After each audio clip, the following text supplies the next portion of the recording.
All right, let's look at some useful things to know about logarithms that we're going to put in this green box here. So to think about this, let's remember the conversion equations. We say the result of the logarithm, if it's a log base b of x, results in y. That means that logarithm y is the exponent of b that gives you x. So when I think about what should go over here, and this is an important thing to do if you forget these rules, because it's a lot of stuff to memorize here. When I think about what should go here, the result of that logarithm should be the exponent of b that gets you b. And this time it doesn't matter if you mix up the base of the logarithm and the input, because they're the same thing.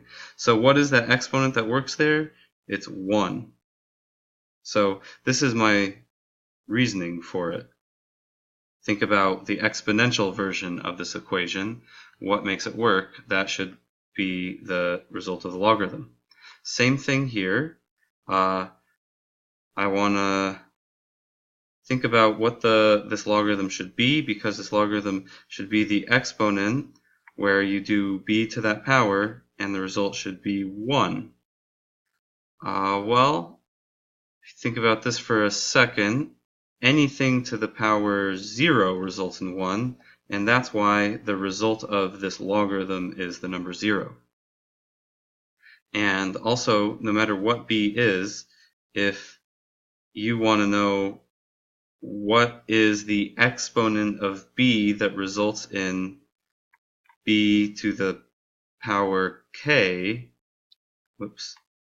b to the power k is what I meant, then what should that be to make these the same? That should just be k.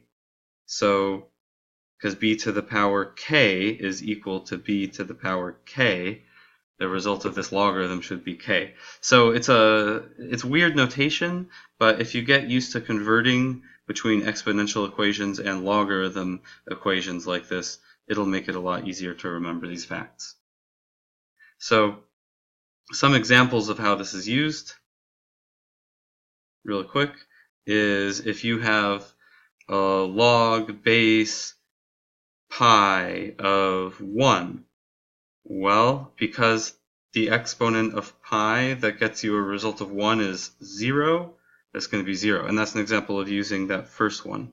Or if you have log base 2 of 16, and then you say, oh, hey, I can write that number 16 as 2 to the 4th power, then you can see it's an example of this last one here. So the result should be that k, which is 4.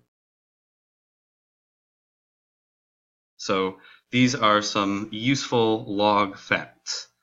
We'll use it every once in a while in this section and the next one.